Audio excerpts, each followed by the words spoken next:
So today we are going to discuss about no load equivalent circuit of transformer. In our previous class we have discussed that I0 is having two components, I mu and IW. We got it from the phasor diagram of no load. Now if what I am telling you that the IW was the ohmic loss component, active loss component, and I mu is the portion responsible for the flux generation. So this is basically a transformer where it is on no load. So in the secondary side it is open.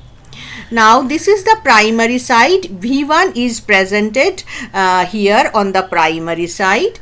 Due to the voltage is present, I0 current is dragging. This I0 is divided into two parts. One is IW and I mu. The path through which IW is flowing is called resistance R0. Okay, and this will be known as the reactance X0. Okay, so now this is basically the no load equivalent circuit of a transformer, and here across this so you can able to understand that if this is V1 and the V1 the R0 is, so what will IW be? IW, one thing we know that IW is equal to I0 cos theta, where from the phasor where theta comes, it comes from the phasor diagram where this was V1, this was I0, and this was my theta.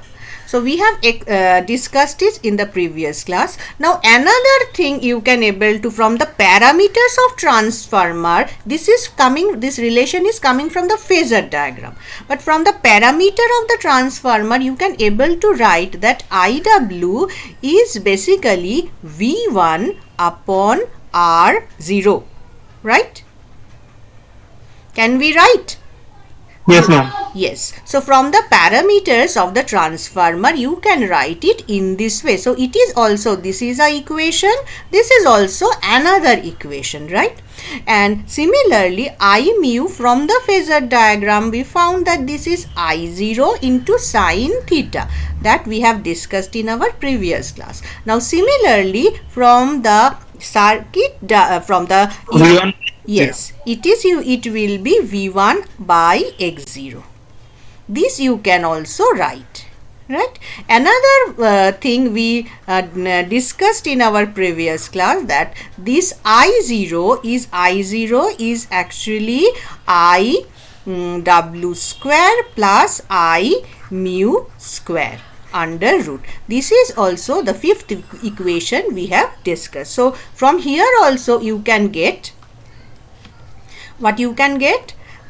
From here also you can write V1 by R0 square plus this. So there will be the third equation. In this way you can write. So this is actually coming from no load. From the phasor, why I mention this, because unless I mention this part you will not able to get these equations. From the phasor diagram we can write this equation, these two equations, no problem. This is also we can understand, but from the parametric point of view you can have these equation too. Unless I draw it in this fashion you will not able to get this. Okay, so that's why I am mentioning this part. Next, the next point of discussion is the transformer on load. Now initially the transformer was on no load. Now what you have done, you have put a load over here. Now try to understand when you are doing this what is going to happen. So initially when it was on no load we found that the voltage was V1. Now due to V1, due to number of turns N1, what is going to happen? Now this is actually dragging a current I0, and I0 into N1 I0. So magnetomotive when it is on no load, when no load, we found that initially I0 into N1 the magnetomotive force present in the system, and that is actually inducing the flux phi. This phi is flowing. Okay, and this phi is actually inducing magnetomotive the magnetic EMF E2 across the secondary side. Now you have connected the load over here. Whenever at the point when you connected the load, what is going to happen? When it was on the open circuit, there was no current in the secondary side. When you connect this load, a current is going to flow, right? A current is going to flow in the secondary circuit. Now we know what will be the direction of the current. The direction of the current will always be such that it will, as per Lenz's law, it will always try to reverse the cause of its production. Okay, so suppose I am taking as if the current is flowing. Suppose the I2 is flowing in this way, and when the I2 is going to flow, what is the magnetomotive force involved in the secondary side? The magnetomotive force involved in the secondary side is N2 into I2, right? Now this N2 into I2 will also produce a flux, and this flux is actually will going to oppose the cause of its production. This current is there, and along with the N2 it is creating a magnetomotive force. This magnetomotive force will create what? It will, suppose it is creating a new flux phi 2. The direction of the flux will be such that it will going to oppose the very cause of its production. So naturally the initial flux was the cause of its production. So the initial flux was in this direction, right? So the phi 2 will going to oppose it. So phi 2 will be in the opposite direction. Now what is the resultant flux in the system? The resultant flux is phi minus phi 2. This is the resultant flux, right? Now what is going to happen? Initially phi was on the system, there is a opposition. Naturally the overall flux within this core will be decreased momentarily. So what happens next? Due to the presence of phi 2 in the opposite direction of phi, the overall flux will decrease. Overall flux in the core will decrease momentarily. Okay, right? So as this flux is decreased, naturally what is going to happen? Depending upon this amount of flux, the EMF E1 plus initially induced in the primary winding, as the flux is decreased, naturally the EMF in the primary winding will be decreased. As this value is decreased, now what is the, here the potential was V1, and here suppose electrical potential was E1. Okay, so if E1 is changed, naturally the more the potential difference between V1 and E1 will increase. This will increase. If V1 decrease, E1 decreases, V1 is same. V1 is maintaining, it is constant. So if E1 decreases, naturally the difference between V1 and E1 will increase, and when it is increased, naturally another amount of, initially the current was I0, so more amount of current will come. So that, suppose that additional amount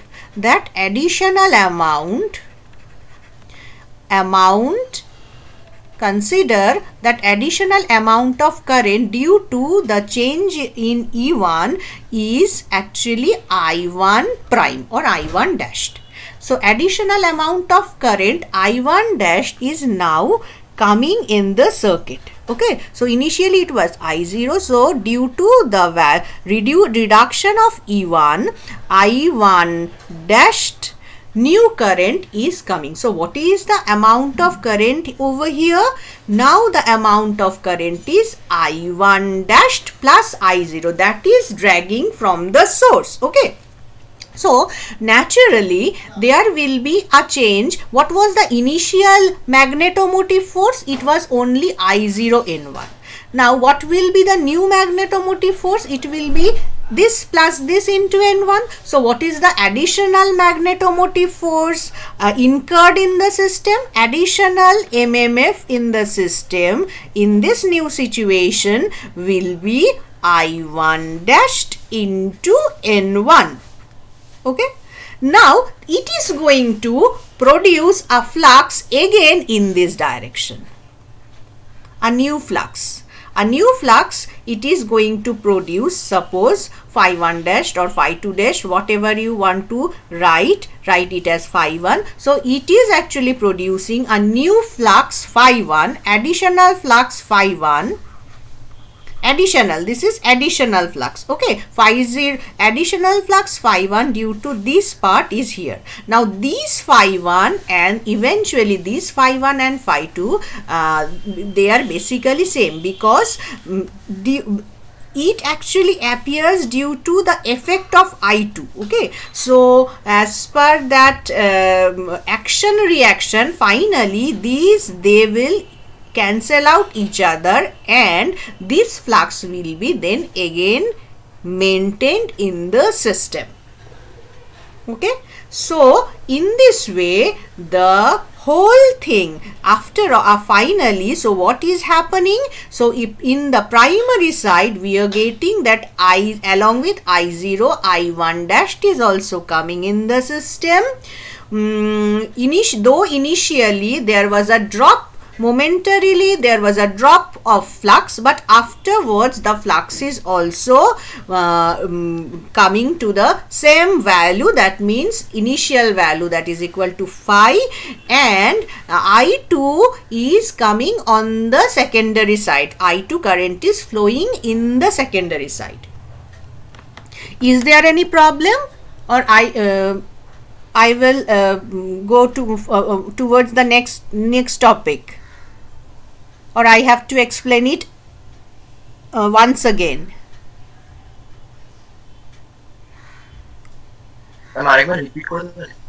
Yes.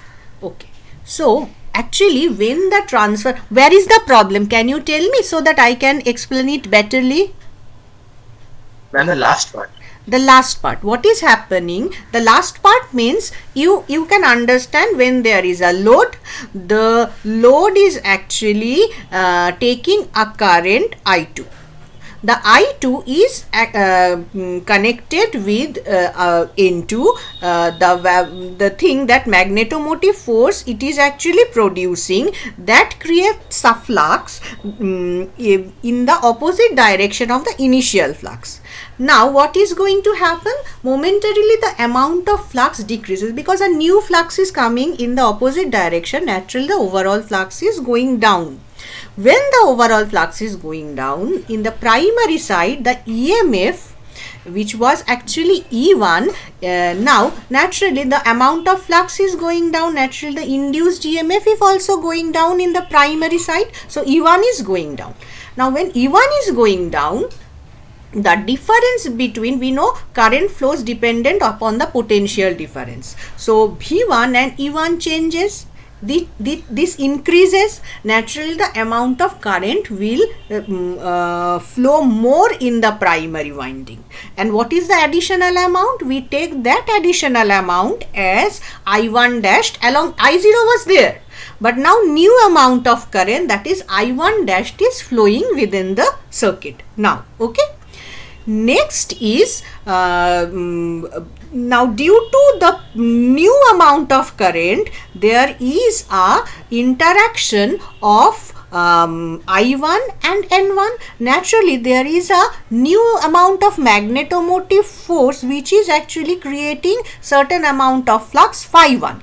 Now this phi 1 is basically why this phi 1 is actually happening, because initially there was a current in the secondary side, for that there was a flux, and due to that flux these everything happens, right? So now what happens, this phi 1 is actually becoming almost equal to phi 2, and they cancel out each other because they are in opposite direction.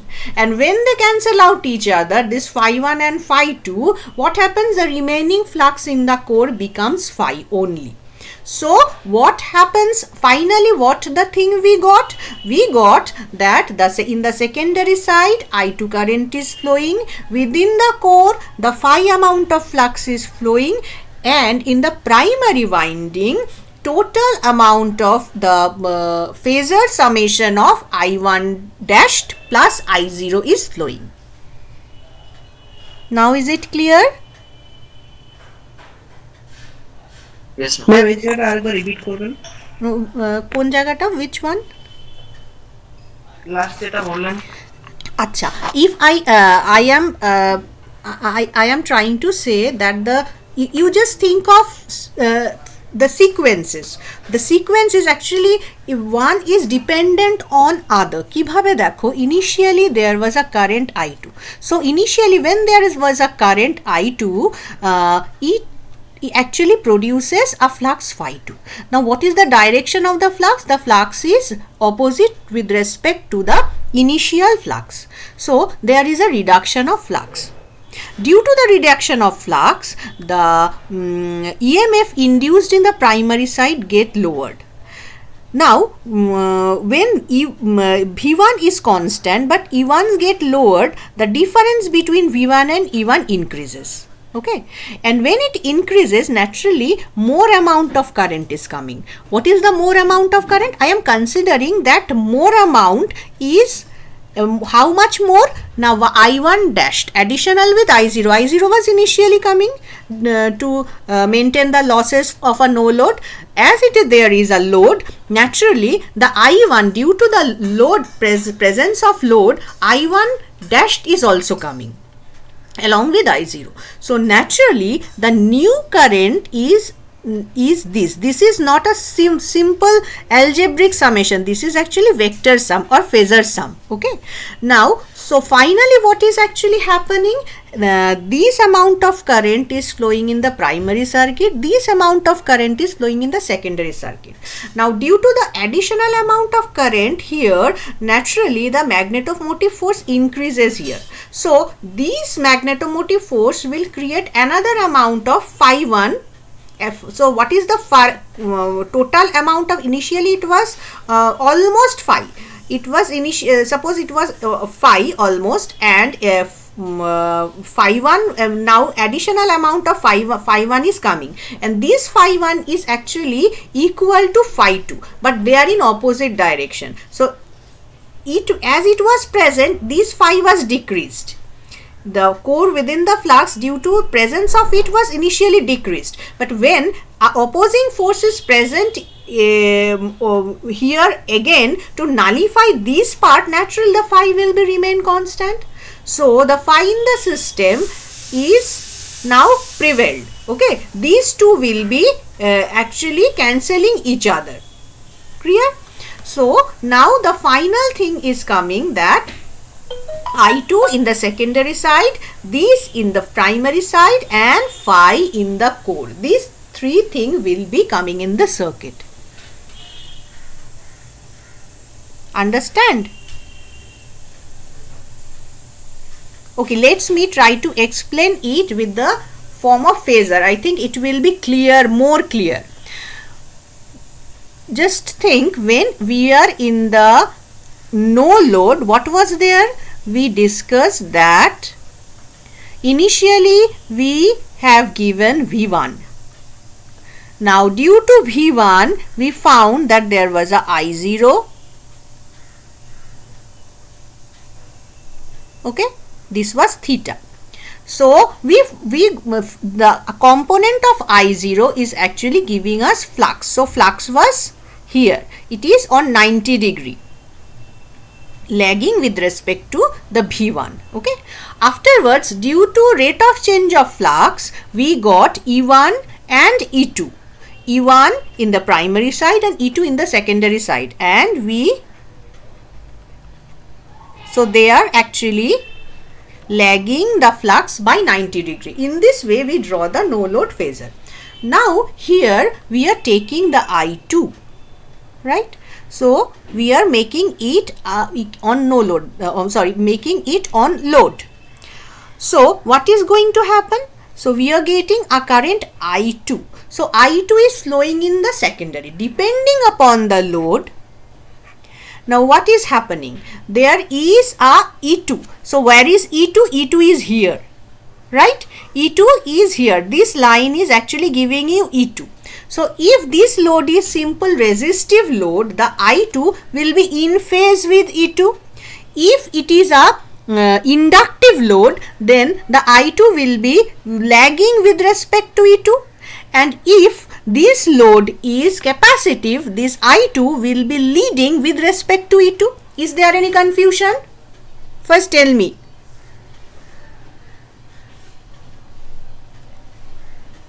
Is there any confusion? I am telling that this is my E2. Okay. Now when I am giving a current, the load may be resistive, may be inductive, may be capacitive. These three type of elements are present, so it may be inductive, resistive, or now we know if it is a pure resistive circuit, the voltage, actual voltage, what is the actual voltage? E2.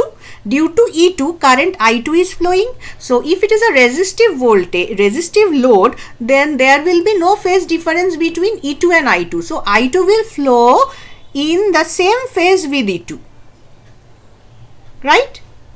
If this load is a inductive load, so what will going to happen?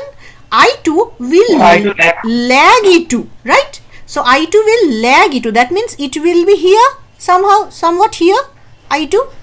And if this load is capacitive, I2 will lead E2. So it will be here. Okay. So here I am taking load as inductive. Assuming the load as inductive. Okay. So if I assume the load as inductive, then what is going to happen? My I2 will lag the voltage E2. So suppose this is my I2.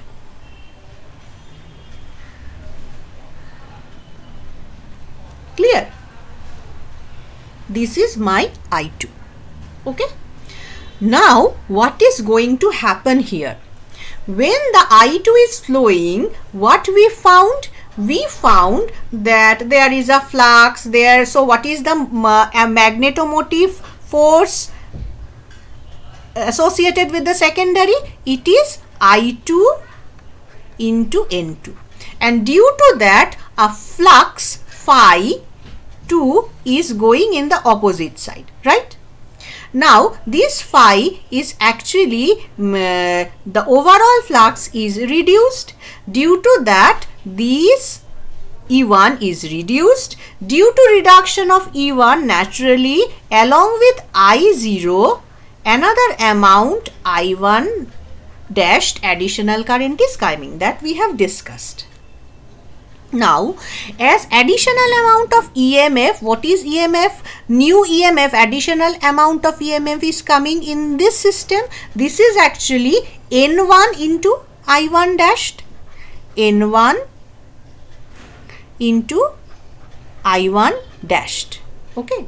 Now, that means this part is for a phi 2 flux and this part is for phi 1 flux. They are actually equal. These two magnetomotive forces are equal, and for that we can write that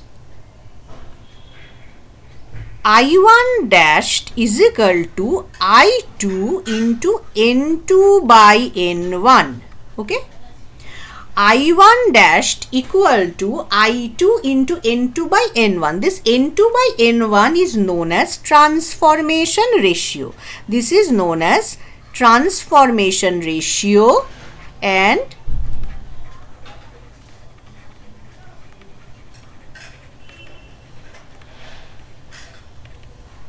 K.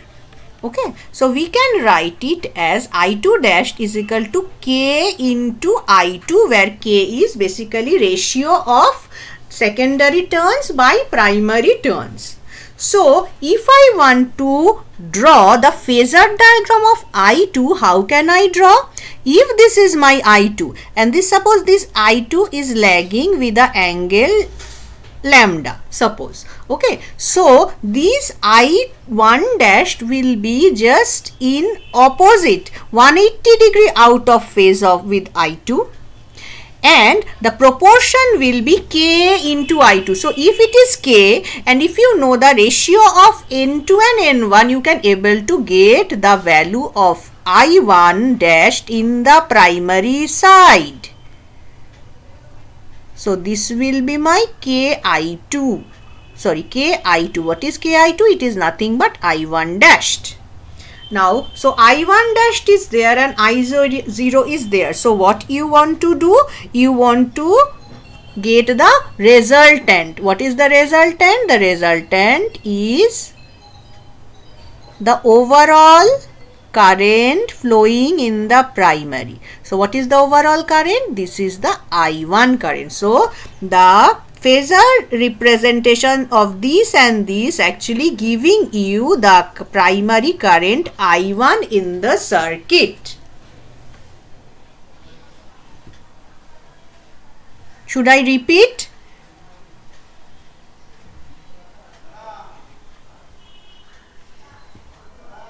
How I have drawn the phasor diagram of transformer on load. Should I repeat it? No, ma'am. Okay, so you understand how I draw the diagram, phasor diagram of transformer on load. Okay, now from here what we are getting, this is basically this is a lossless transformer. That means there is no leakage impedance present in the primary on the secondary side. We have considering it as a sort of ideal transformer, and when it happens, what we are getting that voltage. Okay, so that means here we are getting that the voltage E2, as there is no loss, E2 is actually V2. So V2 and E2, they are basically the same. Okay, so V2 and E2 so this type of transformer we are considering that my E2, as I have not considered any leakage impedances in the primary and secondary side in this particular diagram. So what should I write? As there is no leakage impedance present in primary and secondary side, naturally I can write that V1 is equal to E2. Sorry, V2 is equal to E2. V2 and E2, they are same. As well as what is V1? V1 is equal to, this is E1. Okay, so V1 is equal to minus E1. V1 is equal to minus E1. When there is no leakage impedance present in primary and secondary side, we can consider V2 is equal to E2 and V1 is equal to minus E1. This is the phasor diagram for transformer on load.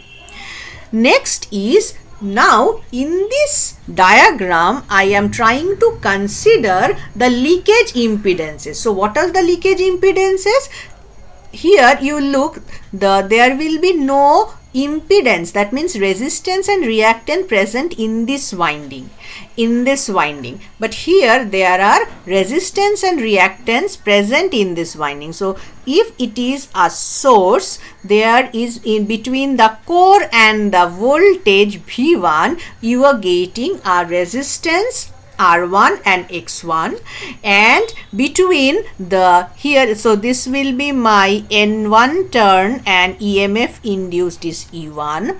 This will be my N2 turn and EMF induced is E2, and between E2 and V2 there will be drop because there is a impedance present here. So if you put a load, the load over here, and suppose this is the inductive load, so the V2 will be naturally less than that of E2 because there will be a drop. So what now we are going to do? Now for how we are going to draw the phasor, we are going to learn for this type of system where leakage impedance is present. Okay. So up to when there was no leakage impedance, what we got? We got initially when it was on no load, there was V1. Okay, I should mention the currents also. The current, it was I1 in the primary side, and the current in the secondary side was I2. So how can we get I1, I2? Initially we provide V1. Due to V1 we find here it was when it was on no load, we find a current of I0. This I0 is creating phi. This phi, due to this phi, E1 and E2 is actually induced in this quadrant or in this line. And then what we find, if it is an inductive load, suppose it is an inductive load, so we are getting a current I2. So I2 will be it should have a certain lagging angle with respect to E2. So suppose this is my we consider it as lambda. Okay, now we also found that this will be in opposite 180 degree out of phase with I2, that is my Ki1 dashed. And if I take I2 was Ki2, it was I1 dashed, I1 dashed equal to Ki2, and if I take the resultant, we found that it is giving us the primary current I1, this I1, this is this I1.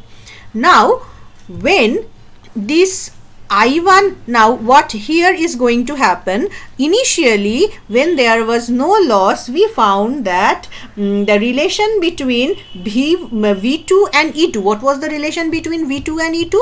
V2 is equal to E2. But here what you can find, that V2 plus I2 into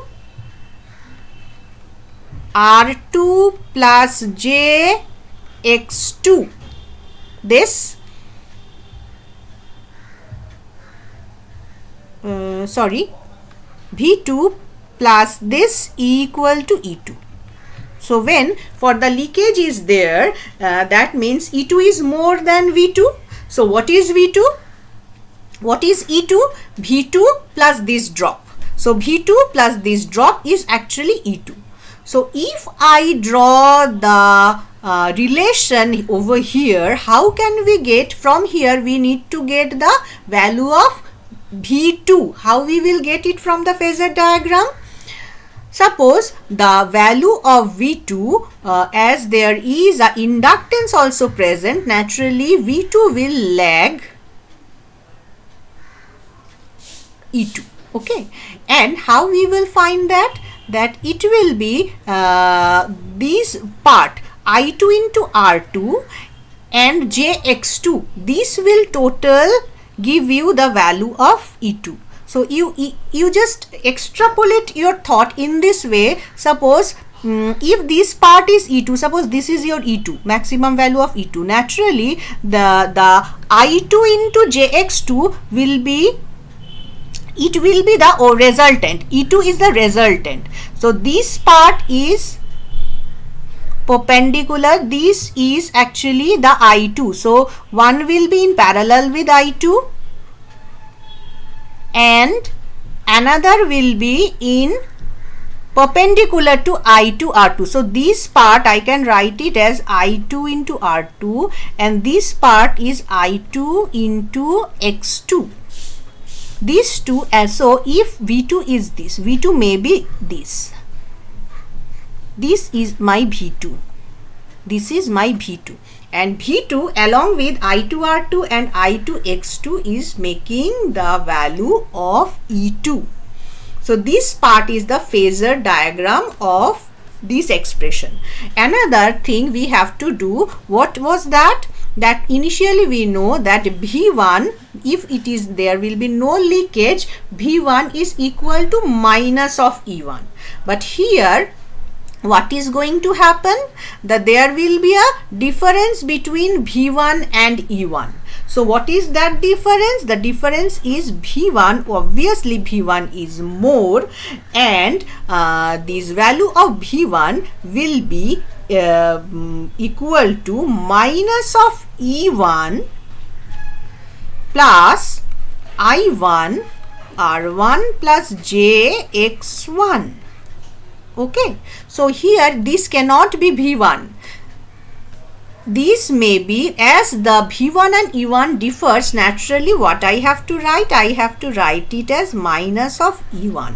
Okay, and this minus of E1 along with I1 R1. Along with I1 R1, that means I1 is in this way. So what I have to do? I have to draw the I1 in parallel with this. So this will be my I1 R1. Okay, and the perpendicular will be I1 jx1. I1 jx1 will be perpendicular with it. So this will be my I1 x1. Okay, now if I take these two parts, this is the maximum point. So if I drag it over here and join it with the origin, what I will get? This will be my V1. So in this way we can able to draw the overall phasor diagram along with the leakage impedance. Do you understand this, or it's becoming complicated? খুব মানে easy, মানে সেটা হওয়াই স্বাভাবিক। আচ্ছা আমি বলছি, আবার শোনো, কোন জায়গাটা গোলাচ্ছে বলো?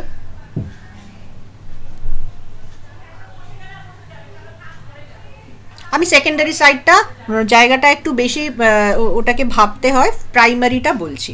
Primary, you can understand this relation না? If there is no, what was the relation between in the previous attempt, what we have done, this was the relation when there was no leakage. এই জায়গাটা বোঝা গেছে? বোঝা গেছে তো?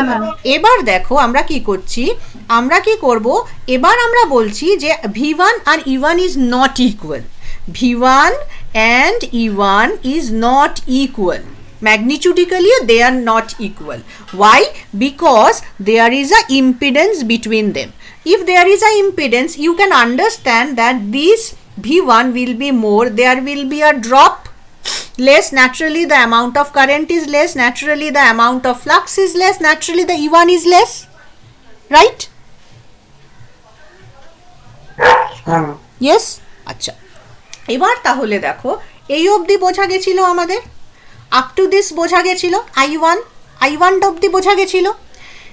এবার আমরা বলছি, এতক্ষণ আমরা কি দেখেছিলাম, মাই V1 was just out of phase of E1 and they were equal. So I can draw V1 R E1, যদি আমি বলি V1 is minus of E1, আমি এভাবে আঁকতে পারি। এটা যদি আমার V1 হয়, এটা যদি আমার E1 হয়, তাহলে আমি এখানে বলতে পারি এটাই আমার হচ্ছে গিয়ে বেসিক্যালি মাইনাস অফ E1 বলতে পারি। হ্যাঁ, এবার এখন কি হচ্ছে, নাও V1 and E1 are not equal, তাহলে আমি কি বলতে পারি V1 I cannot say that this is my E1, so this line must be minus E1. But এতক্ষণ অবধি as there was no leakage inductance present, naturally এইটাই আমার V1 হচ্ছিল, কিন্তু এখন কিন্তু সেটা আর হচ্ছে না. What is happening? V1 is changing. How changing? Now we are getting here that V1 is actually, along with E1 there is certain drop component over here. So along with E1 I can, if I add the drop component, then only I get the V1. এবার বোঝা গেল একটু? শুধু এই ইকুয়েশনটা বোঝা গেছে, ফেজারটা একটু রং। হ্যাঁ হ্যাঁ হ্যাঁ, ফেজারটা আমি বলে দিচ্ছি এবার. তাহলে এবার আমি যখন ফেজারটা ড্র করবো, আমি শুধু V1টা দেখাচ্ছি. This was my E1, okay, this was my E1, so this must be my minus E1.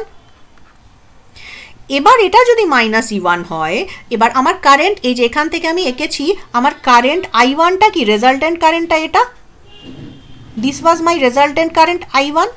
এবার দেখো my drop is I1 into R1, my drop is I1 into R1. I1 into R1 means এর সঙ্গে একটা drop component থাকছে, that is dependent on I1. That means I1 এর what is the direction of I1, এটা. তাহলে resistive drop, current যে রাস্তায় যায়, যে ডিরেকশনে যায়, রেজিস্টিভ ড্রপ সেই দিকেই হয়, আর ইন্ডাকটিভ ড্রপ হলে কি হবে, তার ওপর 90 ডিগ্রি শিফট হয়. এটা আমরা করেছি এসি ফান্ডামেন্টালে. তাহলে if this is the direction of current, how do I draw the resistive drop? I will draw in parallel with it. Suppose this part is I1 into R1. Understand? এই পার্টটা বোঝা গেল? And what is this component, as it is J, naturally along with this resistive drop, if I take it in the perpendicular way, this will be my I1 into X1. এটা হচ্ছে আমার এইটার জন্য drop. Understand? এবার নাও, so E1 was there and what is the total drop? This part plus this part. তার মানে if I take the impedance Z, this will be my I1 Z1. This part I1 Z1. এবার এই জায়গাটা মানে কি? এই জায়গাটা মানে তো হচ্ছে আমার minus E1 plus I1 Z1, তবে গিয়ে আমার V1 তৈরি হবে. তাহলে এই জায়গাটা হয়েছিল আমার মাইনাস E1, তার সঙ্গে এখানে আমি পেয়ে গেছি আমার মাইনাস I1 Z1. তাহলে অ্যাকচুয়ালি V1টা এখানে নয়, অ্যাকচুয়াল V1টা এখানে. এবার আমি কি করব? আই উইল জাস্ট এটাকে জুড়ে দিলাম, এই পয়েন্টটাকে, ম্যাক্সিমাম পয়েন্ট E1 এর সঙ্গে ড্রপের পয়েন্টটাকে আমি জুড়ে দিলাম. ড্রপের পয়েন্ট, টোটাল ড্রপ কত হয়েছে সেটাকে কনসিডার করলাম. Now I add the total drop point. তাতে কি হলো, 0, এই জায়গা থেকে ফেজারের অরিজিন থেকে আমি ওটাকে জুড়ে দিলে what I am getting, that is my V1. এবার কি একটু বেশি বোঝা গেল? বোঝা গেল তো? এবার E2টা দেখো, এবার V2টা দেখো. V2টা কি হচ্ছে, এটা তো আমরা এখান থেকে এটার সঙ্গে জুড়ে বড়টা পাচ্ছি. V2টার ক্ষেত্রে সমস্যা এই কারণে হচ্ছে, কারণ V2টা হচ্ছে কম, আমার এটা বেশি, এটা কম. তার মানে আমাকে কি করতে হবে, আমাকে একটু অ্যাজিউম করতে হবে. অ্যাজিউম কিভাবে করতে হবে?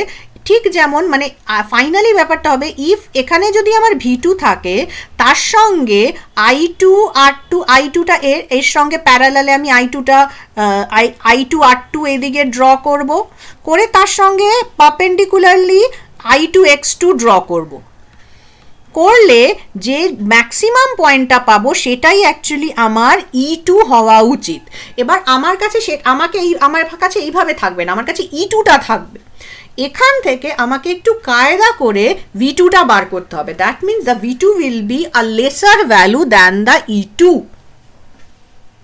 আমি কি বোঝাতে পারলাম